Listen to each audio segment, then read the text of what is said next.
নমস্কার, Dipak Chakraborty snake story আমার এই ইউটিউব চ্যানেলের পক্ষ থেকে সকল ভিউয়ার্সদের স্বাগত।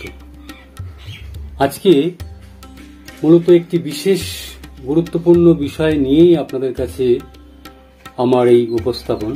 কয়েকদিন আগে সেই মুহূর্তে আমি বারাসাত মেডিকেল ক্যাম্পে ছিলাম। খুব সম্ভব মেদিনীপুর থেকে এক ভদ্রলোক আমাকে 10:30-11টা নাগাদ ফোন করে বলছেন যে তাকে সকালবেলা কোনো কিছু একটা কামড়েছে, সেটা তিনি দেখতে পাননি এবং ক্ষতস্থানটা যেখানে কামড়েছে সেখানে সামান্য কিছু ফুলেও আছে। 11টা নাগাদ প্রায় এরকমই হবে, সেই সময় ফোন করে বলছেন তিনি কি করবেন। আমি ঘটনাটি শুনেই ওনাকে একটু ধমকে সুরেই বলে উঠি যে ঘটনাটি ঘটেছে ভোরবেলা, আর আপনি আমাকে 10:30 বা 11টা নাগাদ ফোন করে বলছেন কি করব।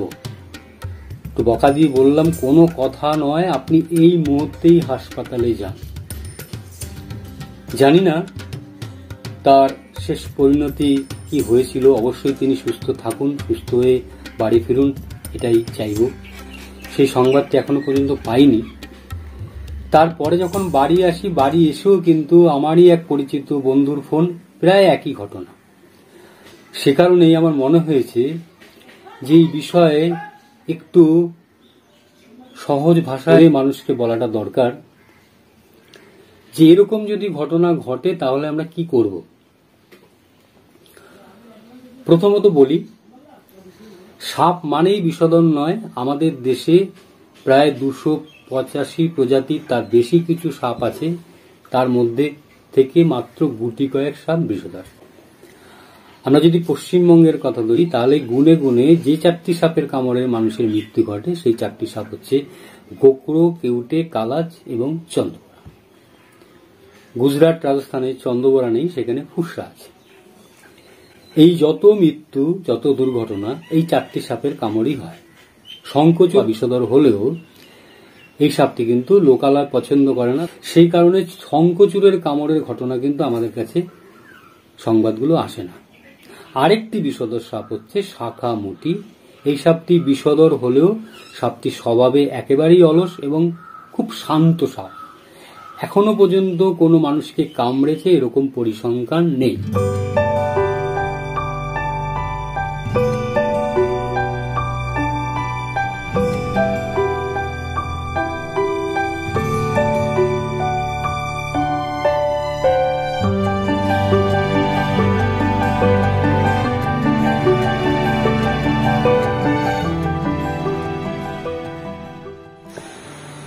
প্রথমত বলি যে ধরুন 3টে বিষয় হতে পারে। একটা কি, কাউকে সাপে কামড়েছে, তিনি সাপটি চিনতে পেরেছেন, সাপটি নির্বিষ বা বিষধর, বা কি কামড়েছে তিনি চিনতেই পারেননি, দেখতেও পারেননি। তাহলে ধরুন আপনাকে কিছু একটা কামড়েছে, আপনি সেটা সাপ নিজের চোখে দেখেছেন এবং সাপটা একেবারেই নির্বিষ, সেটা আপনি জানেন। এই ক্ষেত্রে যারা সাপ চেনেন, সত্যিকারের চেনেন যে তিনি বিষধর নির্বিষ সাপগুলো একদম সচেতনভাবেই চেনেন, তার কোনো ভুল হওয়ার সম্ভাবনা নেই, সেই মানুষটি কামড় খেয়েছেন এবং যেই সাপের কামড় খেয়েছেন সেই সাপটি হচ্ছে নির্বিষ। আমি বলবো আপনি তবু হাসপাতালে যান। আমার ক্ষেত্রে হলে আমি কিন্তু কোনো আতঙ্কগ্রস্ত হব না, আমার যাওয়ার কোনো প্রয়োজনই নেই, কারণ আমি একদম নির্দ্বিধাভাবে সাপটিকে আমি চিনি, ওই সাপটার কামড় খেয়েছি, আমার কিছু হবে না। কিন্তু আমি যাব না দেখে আপনাদের কিন্তু বলবো না আপনারা চুপচাপ বাড়িতে থাকুন, কারণ আমি জানি না আপনি সত্যি সত্যি সাপ চেনেন কিনা। ধরা গেল আপনি চেনেন, সাপটি চেনেন, আপনার আতঙ্কগ্রস্ত হওয়ার কোনো কারণ নেই। আপনি সরাসরি সরকারি হাসপাতালে গিয়ে চিকিৎসক বন্ধুদের বলুন যে আমাকে যে সাপটি কামড়েছে সেই সাপটি নির্বিষ, আমি চিনি। চিকিৎসক বন্ধু আশ্বস্ত হয়ে আপনাকে প্রথম যেটা টিটেনাস টক্সাইড দিয়ে 6 ঘন্টা বা 12 ঘন্টা অবজারভেশন রাখতে পারে বা 6 ঘন্টাও রাখতে পারে। বিষধর সাপে কামড়ালে আপনার 6 ঘন্টার মধ্যেই উপসর্গ লক্ষণ দেখা দেবে। আপনি বাড়ি চলে আসলে অসুবিধা নেই, 6 ঘন্টা আপনি হাসপাতালে থেকে কোনো অসুবিধা হওয়ার কিছু নেই। কিন্তু আপনি সাপ দেখেননি, আপনাকে পোকা কামড়েছে না সাপে কামড়েছে আপনি কিছুই দেখতে পারেননি। সেটা রাতের বেলাও হতে পারে, দিনের বেলা আপনার অজান্তেও হতে পারে। আপনাকে কিসে কামড়েছে আপনি দেখেননি, আপনার সন্দেহ হচ্ছে যে আমার আঙ্গুলে বা পায়ে কিছু একটা কামড় আছে। এই ক্ষেত্রে আমরা বলবো এই সন্দেহের বশে কিন্তু বাড়িতে বসে থাকবেন না। এই ঘটনাগুলোর ক্ষেত্রে কিন্তু আপনি সরাসরি সরকারি হাসপাতালে গিয়ে চিকিৎসক বন্ধুদের বলুন যে আমাকে কিছু একটা কামড়েছে, কি কামড়েছে আমি দেখতে পাইনি।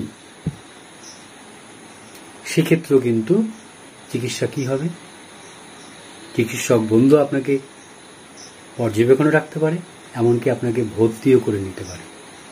যে ক্ষেত্রে যেটা সাপে কামড়ের চিকিৎসা প্রথমে টক্সাইড একটি আপনাকে দেবে, তারপর আপনাকে পর্যবেক্ষণে রেখে দেওয়া হবে। যদি আপনার কোন রকম সাপ কামড়ের উপসর্গ লক্ষণ দেখা দেয় তখন আপনার সেই বুঝে চিকিৎসাটা হবে। এবার ধরুন আপনাকে বিষধর সাপ কামড়েছে, আপনি নিশ্চিতভাবে জানেন আপনাকে বিষধর সাপ কামড়েছে। সেটা গোকরো হতে পারে, চন্দ্রবড়া হতে পারে, কেউটে হতে পারে, কালাচো হতে পারে। সেক্ষেত্রেও কিন্তু আপনি হাসপাতালে গিয়ে চিকিৎসক বন্ধুকে বলবেন যে আমাকে বিষধর সাপ কামড়েছে, আমি সাপটাকে চিনি, নিশ্চিতভাবে সাপটি কালাচ হতে পারে, কালাচ হলে কালাচ বলবেন, যদি গোকরো হয় গোকরো বলবেন। যেই সাপে কামড়াক আপনি সাপটিকে যদি নিশ্চিতভাবে চেনেন যে আমাকে অমুক বিষধর সাপ আমাকে কামড়েছে, সেক্ষেত্রেও কিন্তু একইভাবে আপনাকে টক্সাইড প্রথমে দিয়ে আপনাকে ভর্তি করে সাপ কামড়ের যে চিকিৎসার যা পদ্ধতি আছে সেই পদ্ধতি অনুযায়ী আপনার চিকিৎসা হবে। এবার ধরুন প্রশ্নটা জাগতে পারে তাহলে চিকিৎসাটা কি হবে। ওই যে বললাম যে 3টি কারণ আপনার হতে পারে। একটা হচ্ছে আপনাকে নির্বিষ সাপ কামড়েছে, আপনি শিওর। আপনাকে বিষধর সাপ কামড়েছে, আপনি শিওর। আরেকটু হতে পারে আপনাকে কি কামড়েছে আপনি দেখতেই পারেন, বুঝতেই পারছেন না। এই 3টির ক্ষেত্রেই কিন্তু সরকারি হাসপাতালে প্রথম যে পরীক্ষাটি করা হয় সেই পরীক্ষাটির নাম হচ্ছে 20WBCT, অর্থাৎ 20 minutes whole blood clotting test. যাকে কামড়েছে সাপে বা তিনি কোনো সন্দেহ নিয়ে গেছেন তাকে কোনো কিছুতে কামড়েছে, সেই মানুষটির শরীর থেকে খানিকটার সিরিঞ্জ দিয়ে রক্ত নিয়ে এটি কাচের টিউবে রাখা হয় এবং ঘড়ি ধরে 20 মিনিট লক্ষ্য করা হয়। যদি 20 মিনিটের মধ্যে রক্তটি জমাট বেঁধে যায় তাহলে চিকিৎসক বন্ধুরা ধরে নেন যে সেই মানুষটির রক্তে হিমাটক্সিক বিষের লক্ষণ নেই। যদি জমাট না বাঁধে অর্থাৎ রক্তটা ক্লোটেড না হয়, জলের মতো তরল থাকে, তাহলে কিন্তু চিকিৎসক বন্ধু বুঝে যাবেন যে সেই মানুষটার রক্তে হিমাটক্সিক বিষের লক্ষণ আছে। অর্থাৎ আমাদের এই বাংলার ক্ষেত্রে যেটা হয় রাসেল ভাইপার অর্থাৎ চন্দ্রবড়ার কামড়। একমাত্র চন্দ্রবড়ার কামড়েই এই 20WBCT পরীক্ষা করে প্রমাণ করা যায় রক্তে হিমাটক্সিক বিষের নমুনা বা লক্ষণ আছে কিনা। গোকরো, কেউটে, কালাচের ক্ষেত্রে কিন্তু এই পরীক্ষা করে লাভ নেই। প্রোটোকল অনুযায়ী অনেক চিকিৎসকরাই এই পরীক্ষাটা করেন, কিন্তু যারা অভিজ্ঞ চিকিৎসক তিনি যদি শিওর বুঝে যান যে মানুষটি এসছেন তিনি কালাচের কামড় খেয়ে এসছেন, তাকে আর 20WBCT পরীক্ষা করে সময় নষ্ট করেন না, সাথে সাথেই এবিএস দেওয়া শুরু করেন। কিন্তু সেটা তো সব হাসপাতালে সব চিকিৎসক বন্ধু তিনি এক্সপার্ট নাও হতে পারেন, কারণ অনেক শহর অঞ্চলের চিকিৎসক বন্ধুদের গ্রামে গিয়ে তাদের এই অভিজ্ঞতাটা নাও থাকতে পারে। তাদের সাপ কামড়ের চিকিৎসা তারা হয়তো সেভাবে তাদের চিকিৎসা বিদ্যায় পাঠক্রমে পড়েননি, পরবর্তী দিনে তারা তাদের কাজের মধ্যে দিয়ে শিখেছেন। এটা ঘটনা, কারণ এটা কোনো অপরাধ নেবেন না, কারণ চিকিৎসক বন্ধুদের একদম ছোট করার জন্যই বলছি না, তাদের প্রতি শ্রদ্ধা রেখেই বলছি। কারণ আমাদের কিছু চিকিৎসক বন্ধুরা বলেছেন তাদের এই ডাক্তারি পাঠ্যক্রমে সাপ কামড়ের সঠিকভাবে চিকিৎসা ঠিকঠাক শেখানো হয়নি। সে কারণে যারা এক্সপার্ট হয়ে গেছেন তারা কিন্তু বুঝে যাবে। এবার ধরুন আপনি হাসপাতালে আসলেন, বললেন আমার কিছু হয়নি, ও একটা কিছু পোকা টোকা কামড়েছে। না, এটা করবেন না। চিকিৎসাটা কি হবে সেটা আপনার একটু জানা দরকার। দেখবেন প্রত্যেকটি সরকারি হাসপাতালে একটা snake bite treatment protocol chart টাঙানো আছে। একটু নজর রাখলে আপনারা দেখবেন প্রত্যেকটি সরকারি হাসপাতালে। যদি কোনো হাসপাতালে না থাকে আপনারা সুপারকে বলুন, এটা বাধ্যতামূলক রাখতেই হবে। সেই প্রোটোকল যে চার্টটা আছে সেই চার্টের মধ্যেই কিন্তু সাপ কামড়ের চিকিৎসার নির্দেশটা দেওয়া আছে।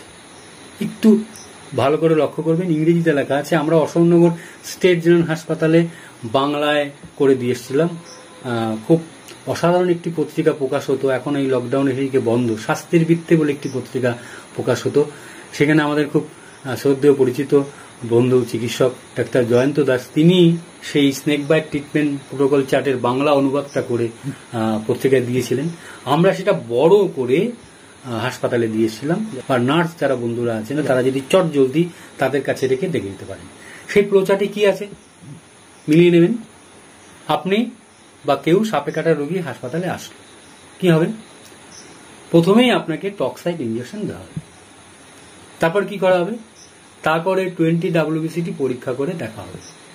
যদি রক্তটা জমাট বেঁধে যায় তাহলে বুঝে যাবেন যে এটা রাসেল ভাইপার বা হিমাটক্সিক বিষের লক্ষণ নয়। আপনাকে পর্যবেক্ষণে রাখা হলো। যদি নিউরোটক্সিন বিষের কোনো লক্ষণ পাওয়া যায়, প্রথমটা বলে দিই, ধরা গেল রক্ত জমাট বাঁধল না, অর্থাৎ আপনি হাসপাতালে গেলেন, আপনাকে টক্সাইড দেওয়া হলো, তারপর আপনার শরীর থেকে শিরার থেকে কিছুটা রক্ত নিয়ে 20 WBCT পরীক্ষা করা হলো।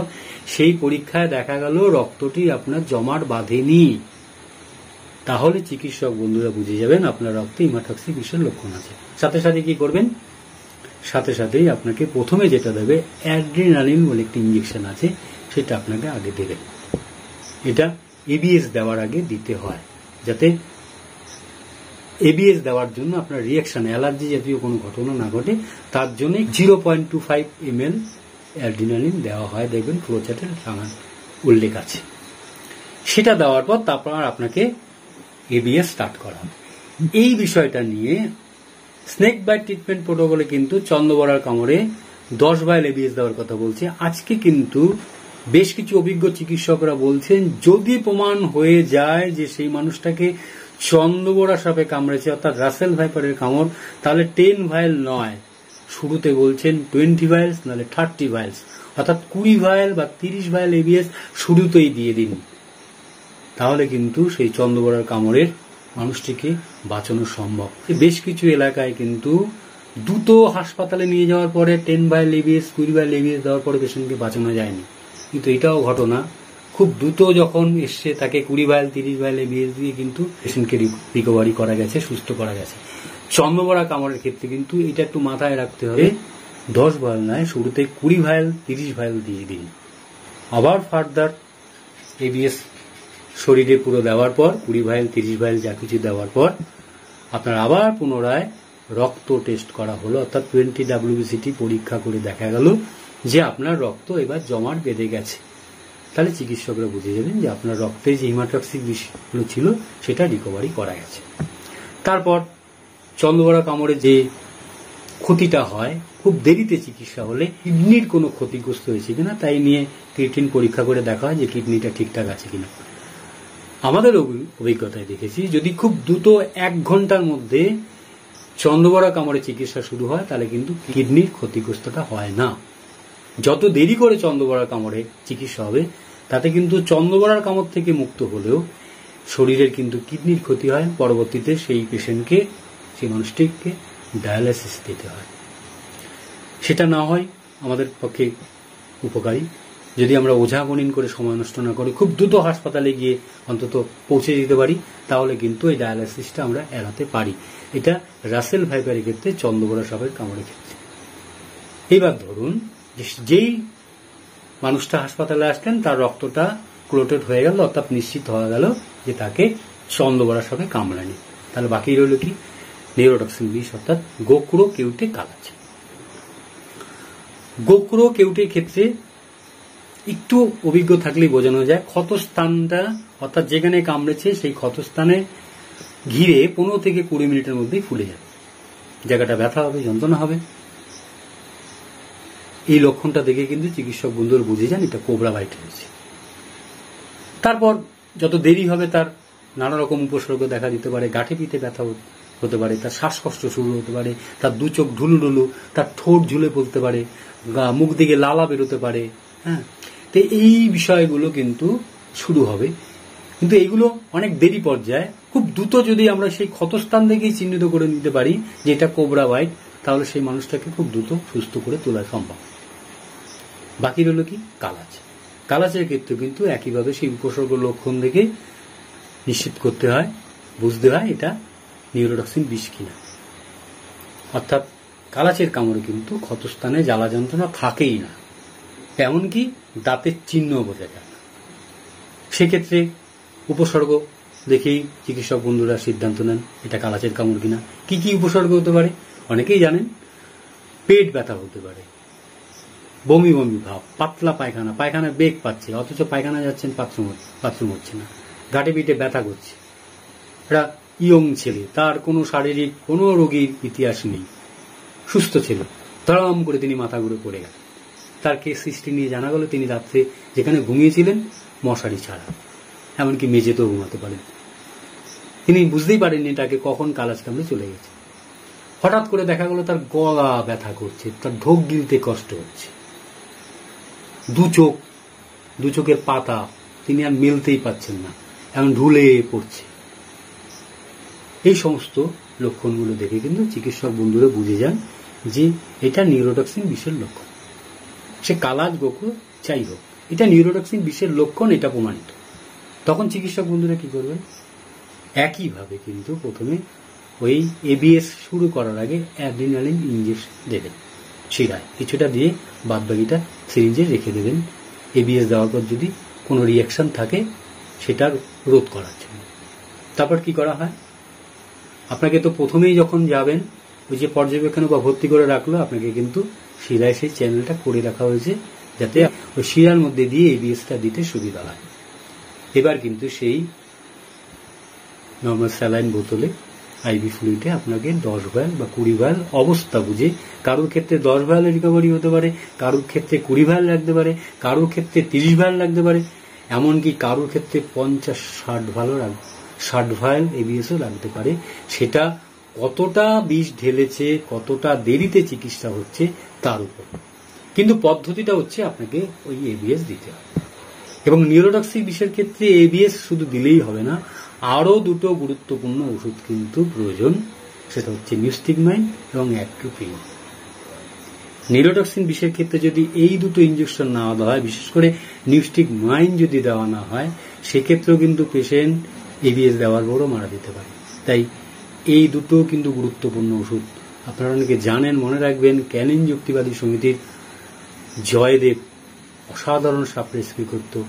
এই জয়দেব কিন্তু মারা গেছিল শুধু ওই গোসাবা হাসপাতালে মাত্র কত 12 না 13 টাকার দাম হতো, তার বেশি খুব সম্ভব নয়। সেই নিউস্টিগমাইন ছিল না। সুতরাং এই ওষুধটি কিন্তু মূল্যবান।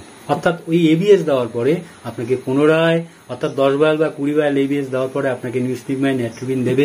যদি প্রয়োজনে আবার এবিএস দিতে হয়, আপনাকে আবার এবিএস দিয়ে একইভাবে কিন্তু আবার নিউস্টিগমাইন অ্যাট্রোপিন দেবে। এই যে ভেন্টিলেশন অবধি যাওয়া, এটা কিন্তু নির্ভর করছে আমি কত দেরিতে হাসপাতালে পৌঁছেছি। এই ধরনের ঘটনাগুলো ঘটেছে যারা দিনের পর দিন সময় নষ্ট করেছেন, ওঝাগুনিন করেছেন, শেষমেশ আর কিছু না দেখতে পেয়ে এবার চলো বাবা হাসপাতাল। সেক্ষেত্রে কিন্তু এই সমস্যাগুলো তৈরি হয়েছে। খুব দ্রুত হাসপাতালে গেছেন, দিব্যি 10 ভায়ালে সুস্থ হয়ে বাড়ি গেছেন। আমার কাছে এমন কিছু কেস হিস্ট্রি আছে, তার টোসিস হওয়ার অপেক্ষা পর্যন্ত আমরা দেখিনি। আমরা সেই কারণে বলি, যদি কালাজ কামড়ে দেয়, অবধারিতভাবে বিষ ঢেলেছে। কালাজ আর চন্দ্রবড়া এই দুটো ব্যতিক্রমী সাপ, এরা কাউকে কামড়ালে বিষ ঢালবে। চন্দ্রবড়ার মারণমাত্রার বিষ হচ্ছে 42 মিলিগ্রাম, কালাচের মারণমাত্রার বিষ মাত্র 1 মিলিগ্রাম। কিন্তু একটি কালাচ কাউকে যদি কামড়ে দেয় তাহলে 20 থেকে 25 মিলিগ্রাম পর্যন্ত বিষ ঢালতে পারে। আর একটা চন্দ্রবড়া যদি কাউকে কামড়ে দেয়, সেক্ষেত্রে 5 থেকে 150 মিলিগ্রাম বিষ ঢালতে পারে। এবার মুশকিলটা হচ্ছে, ধরুন কাউকে চন্দ্রবড়া কামড়ালো, চিকিৎসকরা 20 WBCD পরীক্ষা করে দেখলেন রক্ত জমাট বা বেড়ে গেল। পেশেন্ট বলছেন আমাকে চন্দ্রবড়া সাপ কামড়েছে, কিন্তু তার রক্ত জমাট তার 20 WBCT পরীক্ষা করে দেখা গেল রক্ত জমাট বেঁধে গেছে। এক্ষেত্রে বুঝতে হবে যে তার রক্তে, অর্থাৎ সেই মানুষটার রক্তে মারণ মাত্রার হিমাটক্সিন বিষ মেশেনি। এক্ষেত্রে অভিজ্ঞ চিকিৎসকরা কি করেন, বেশ কিছুক্ষণ পর পর আবার 20 WBCT পরীক্ষা করে দেখেন, আবার তার 6 ঘন্টা পর আবারও দেখতে পারেন। যদি একই ক্ষেত্রে দেখা যায় যে তার রক্তটা জমাট বেঁধে গেছে, তাহলে এটা বোঝা যায় যে তার রক্তে মারণ মাত্রার বিষ ঢালেনি। ওই যে বললাম যে একটি চন্দ্রবড়া কামড়ালে কিন্তু 5 মিলিগ্রাম থেকে 150 মিলিগ্রাম বিষ পর্যন্ত ঢালতে পারে। এবার তার শরীরে 5 মিলিগ্রাম, অর্থাৎ সেই মানুষটির রক্তে 5 মিলিগ্রাম রক্ত মিশেছে না 150 মিলিগ্রাম মিশেছে, সেটা তো কারোর পক্ষে বোঝা সম্ভব নয়। সেই কারণেই 30 ভায়াল এবিএস কিন্তু 180 মিলিগ্রাম বিষকে রিকভারি করতে পারে। এবার যদি কারোর শরীরে 150 মিলিগ্রাম চন্দ্রবড়া বিষ ঢেলে দেয়, 10 ভায়ালে কিন্তু কাজ হবে না। সেক্ষেত্রেই এখনকার বর্তমান চিকিৎসকরা বলছেন চন্দ্রবড়া কামড়েছে, রাসেল ভাইপার প্রমাণিত, কোনো দ্বিধা দ্বন্দ্ব নয়, একদম শুরুতেই 20 থেকে 30 ভায়াল এবিএস দাও, পেশেন্ট ড্যাং করে বাড়ি চলে আসবে, পুরো এবিএস নেই, কোনো ভয়ের কিছু নেই। এইটা যদি আমরা ঝুঁকি নিয়ে না করি তাহলে কিন্তু এই বিপদটা হয়। স্নেক বাইট ট্রিটমেন্ট কিন্তু একটা গাইড, সেটাই সব নয়। অভিজ্ঞতা একটা বিষয় আছে। সাপ কামড়ের বিশিষ্ট যারা চিকিৎসকরা আছেন এই বিষয়ে নাম বলতেই হয়, সমর রায়, ডাক্তার সমর রায় জ্ঞান যুক্তিবাদী সমিতির পক্ষ থেকে তারা একটা বই প্রকাশ করেছিলেন, অসাধারণ বই। সেই বইতে যা কেস হিস্ট্রি আছে, একেবারে মুমূর্ষু রোগীকে তারা পর্যাপ্ত পরিমাণে এবিএস দিয়ে সুস্থ করে বাড়ি পাঠিয়ে দিয়েছে। যাক, এগুলো হচ্ছে যারা এক্সপার্ট চিকিৎসক বন্ধুরা আছেন তারা বুঝবেন। আমি শুধু আপনাদেরকে, যারা এই ধরনের ফোন আমাকে করেন যে ভোরবেলা কোনো কিছু কামড়েছে, রাত্রি 10:30 বলছেন কি করব, প্লিজ এটা করবেন না। আবারও বলছি, দ্রুত সরকারি হাসপাতালে আসুন। এই যে কথাগুলো বললাম, এই পদ্ধতি অনুযায়ী কিন্তু সাপ কামড়ের চিকিৎসা হয়। আপনারা উত্তেজিত হয়ে ডাক্তারদের উপর হামলা করবেন না, কারণ চিকিৎসক বন্ধুরা আপনাদের উপকার করার জন্যই, আপনাকে সুস্থ করার জন্যই বসে আছে। সাপে কামড়েছে, আপনি রেড়ে করে উঠলেন, কোথায় সাপে কামড়েছে, অসম্ভব, আমি তো জানি না। সত্যি সত্যি জানেন, কারণ কালাচ এমন একটি সাপ, কখন আপনাকে কামড়ে দিয়ে চলে গেছে আপনার কারোর পক্ষে বোঝা সম্ভব নয়। আমি এক এক করে চেষ্টা করব সেই কেস হিস্ট্রিগুলো নিয়ে আলোচনা করার। তো শুধু আজকে এই ভিডিও সহযোগে আপনাদের কাছে আসা এই কারণেই। আবারও বলছি, যদি কাউকে এরকম সন্দেহবশত মনে হয় আপনাকে কিছু একটা কামড়েছে, প্লিজ অনুগ্রহ করে সাথে সাথে হাসপাতাল যান। হাসপাতালে গিয়ে ফোন করুন, কোনো বিরক্ত হব না, যতবার খুশি ফোন করুন। আমরা আমাদের পরিচিত চিকিৎসক যদি বন্ধুরা থাকে তাদের সাথে আমাদের যে অভিজ্ঞতাগুলো আছে সেগুলো শেয়ার করব। আপনার সেটা চিকিৎসার ক্ষেত্রেই সুবিধা হবে, কিন্তু সেটা না করে কোনো কারণে আপনি ভোরবেলা কামড় খেয়েছেন, তার 8 ঘন্টা পরে ফোন করে বলছেন কি করব বলুন। আবারও বলছি, সাপ কামড়ের চিকিৎসা সর্দি জ্বরের মতো নয়। আপনার পরিচিত বন্ধুকে বা পরিচিত চিকিৎসক বন্ধুকে বললেন আপনার জ্বর হয়েছে, কি করব, চিকিৎসক বন্ধু আপনার ওয়েট বুঝে প্যারাসিটামল খেতে বললেন, কিন্তু সাপ কামড়ের ঘটনা আপনি চিকিৎসক বন্ধুকে বলবেন কি করব 8 ঘন্টা পর, প্লিজ এটা করবেন না। আপনি সাথে সাথে, ঘটনা ঘটেছে সাথে সাথে ফোন করে বলুন আমাকে সাপে কামড়েছে, কি করব, সেটা এক জিনিস। কিন্তু 8 ঘন্টা পর ফোন করে বলছেন সকালবেলা আমাকে কিছু একটা কামড়েছিল, এখন আমি কি করব, এই ঝুঁকিটা নেবেন না, এই ভুলটা করবেন না। সাথে সাথে হাসপাতালে যান, কারণ অনেক ক্ষেত্রে শহর অঞ্চলে হাসপাতাল থাকে, গ্রামে গঞ্জে অনেক ক্ষেত্রে এবিএস কিছু কিছু হাসপাতালে পাওয়া যায় না, থাকার কথা। আবারও বলছি, প্রত্যেকটি সরকারি হাসপাতালে এবিএস থাকাটা কিন্তু বাধ্যতামূলক। যদি আপনার এলাকায় কোনো স্বাস্থ্যকেন্দ্রে না থাকে, আপনি প্রশাসনকে জানান, সুপারকে জানান, থাকতে বাধ্য, কিন্তু আপনি সরাসরি হাসপাতালে যান। এই আবেদনটা আপনাদের কাছে রাখছি।